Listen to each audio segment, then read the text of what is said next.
La prophétie des 3 jours d'obscurité n'est pas une invention moderne. Elle traverse des siècles de tradition catholique, apparaissant dans les écrits de saints, de martyrs et de mystiques de diverses époques et pays. Le Père Petard, en lançant cet avertissement, ne se contente pas de réciter une ancienne prophétie, mais s'adresse directement à chacun de nous pour souligner que, bien que nous ayons encore du temps, celui-ci n'est pas infini. Pour nous aider à porter ce message de vigilance, n'oubliez pas de cliquer sur « J'aime » et de vous abonner pour rejoindre notre communauté. Como UM que no gesto de gratidão, comment o termo foi, se você estiver aberto para receber uma mensagem de luz dedicada a todos os participantes. La préparation commence par la transformation de votre foyer en un espace sacré où la présence de Dieu est cultivée délibérément. Le Père Petard recommande la présence d'images sacrées, comme celle du Sacré-Cœur de Jésus et de la Sainte Vierge, ainsi que de l'eau bénite et des bougies bénies réservées spécifiquement à ce moment. Cependant, il insiste sur le fait que la préparation extérieure n'est qu'un symbole de la maison intérieure, c'est-à-dire de l'âme. Avoir des objets bénis sur une étagère ne sert à rien si le cœur est rempli de rancœur ou si la vie est éloignée de Dieu. La véritable préparation exige une conversion honnête, nous poussant à nous demander ce qui doit changer en nous et quels péchés doivent être confessés. Le Père Petard insiste sur la confession avec une urgence née de l'amour, la décrivant comme le sacrement de la miséricorde pour ceux qui veulent être prêts. Mais quel est ce miroir de l'âme lié au secret de Medjugorje qui, selon la prophétie, obligera chaque être humain à se voir tel que Dieu le voit avant que les événements ne s'accomplissent? Les 10 secrets de Medjugorje constituent le cœur battant de cet avertissement, des révélations confiées par la Sainte Vierge aux 6 voyants. Mirjana, la première à les avoir tous reçus, a révélé que le 10e secret est le plus grave, mais qu'avant son accomplissement, un avertissement visible sera donné à toute l'humanité. Cet événement agira comme un miroir placé devant l'âme. Chaque personne se verra telle que Dieu la voit, percevant ses propres erreurs et son propre poids spirituel, non pour être condamné, mais pour recevoir une ultime chance de conversion. Pour rester unis dans cette attente vigilante, n'oubliez pas de cliquer sur « J'aime » et de vous abonner à notre chaîne. Après cet avertissement universel, un signe permanent et inexplicable par la science apparaîtra sur le lieu des apparitions à Medjugorje. Le Père Petard porte la lourde responsabilité de connaître le contenu de ces secrets sans pouvoir les révéler avant le moment voulu. Son sérieux ne vient pas d'une quête d'audience, mais du poids de cette vérité qui affectera toute l'humanité. Lorsqu'il nous demande de préparer nos maisons pour les 3 jours d'obscurité, il parle à la fois de manière littérale et profondément spirituelle. Pour faire face à cette réalité, la première étape est de rechercher une paix profonde, celle qui naît de la prière quotidienne du rosaire, l'arme la plus puissante contre le mal. La seconde est la confession, un appel direct de la Vierge pour libérer l'âme de ce que le péché a accumulé au fil du temps. Comme le dit l'Écriture, si nous confessons nos péchés, il est fidèle et juste pour nous les pardonner. 1 Jean 1h9. Mais au-delà de la prière et des sacrements, quel rôle joue le jeûne, notamment celui du pain et de l'eau demandée les mercredis et vendredis, pour briser nos résistances internes et créer un véritable espace pour le sacré dans nos vies? Le jeûne est le 3e pilier de sa préparation, un geste concret de discipline spirituelle demandé avec insistance à Medjugorje.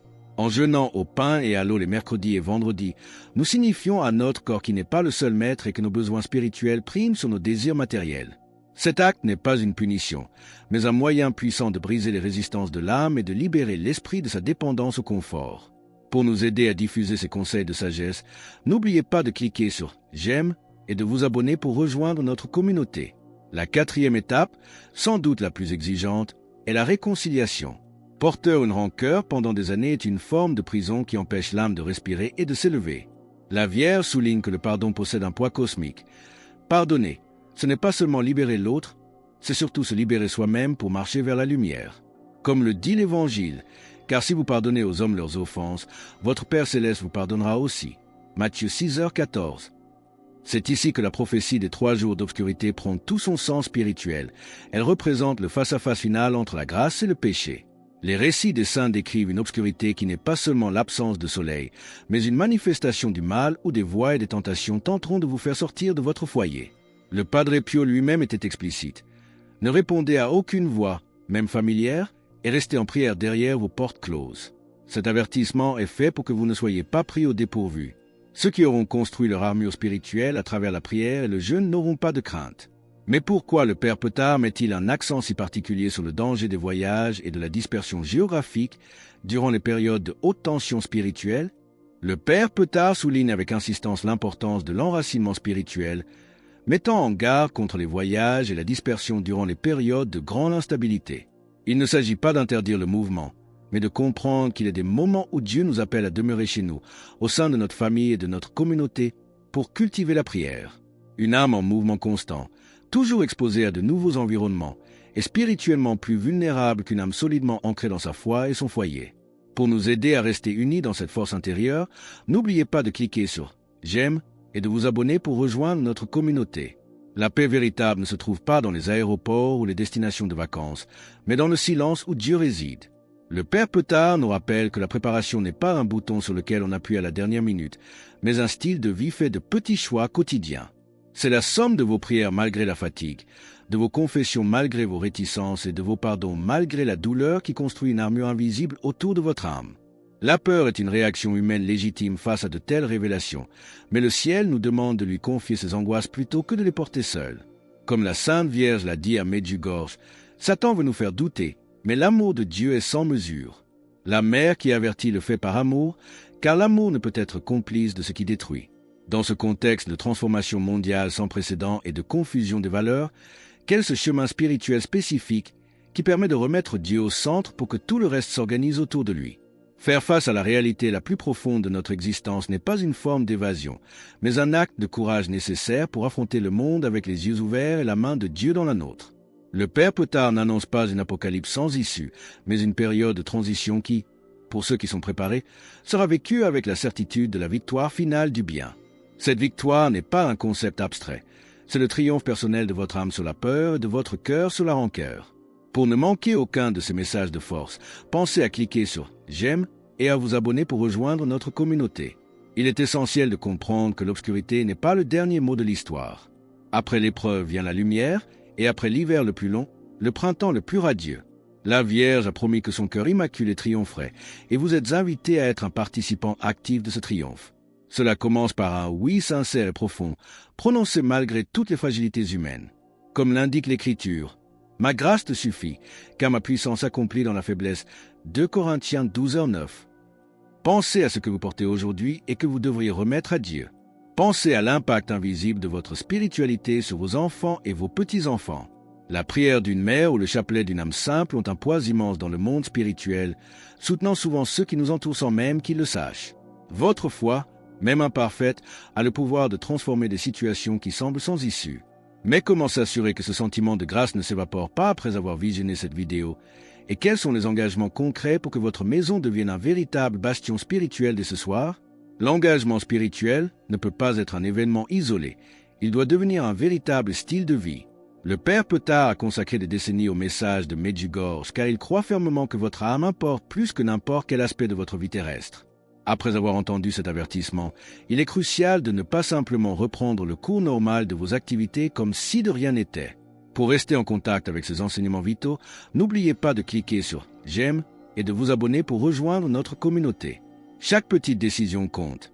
La prière que vous n'abandonnez pas malgré l'épuisement, la confession que vous allez faire même sans en avoir envie, et le pardon que vous accordez malgré la blessure. Ces gestes sont les briques avec lesquelles Dieu construit une armure invisible autour de votre âme. Comme le rappelle le psaume, « Celui qui demeure sous l'abri du Très-Haut repose à l'ombre du Tout-Puissant » Psaume 91, 1. Votre maison change lorsque vous y invitez Dieu de manière permanente. L'acte d'introniser le Sacré-Cœur n'est pas une simple tradition, mais une déclaration que le Christ règne sur votre foyer. Cela crée un environnement où la grâce peut agir et transformer les cœurs de ceux qui y vivent. La question n'est donc pas de savoir quand ces 3 jours d'obscurité arriveront, mais si vous serez prêt à les traverser avec la paix de ceux qui savent où se trouve leur véritable demeure. Quelles sont les dernières révélations que le Père Petard nous a laissées pour garder espoir alors que le monde semble plongé dans une confusion totale? Les 3 jours d'obscurité peuvent effrayer, mais ce qui précède et ce qui suit cet événement est avant tout une histoire d'amour entre le ciel et la terre. C'est la preuve que Dieu n'a pas abandonné l'humanité et que la Sainte Vierge intercède sans relâche pour ses enfants. En suivant les cartes spirituelles laissées par les saints et les mystiques à travers les siècles, vous ne vous perdrez pas. Pour affirmer votre foi et sceller cet engagement de protection, commentez Jésus est roi ci-dessous. La pensée de conversion qui vous habite en cet instant n'est pas une simple coïncidence, c'est une grâce. Recevez-la, honorez-la et agissez. Préparez-vous à traverser n'importe quelle tempête avec la certitude que l'eau viendra, car celui qui reste fidèle jusqu'au bout trouvera la paix véritable, celle que le monde ne peut donner. Comme le dit la promesse, le Seigneur gardera ton départ et ton arrivée dès maintenant et à jamais, Psaume 121, 8. Ne laissez pas ce moment s'envoler sans un acte concret.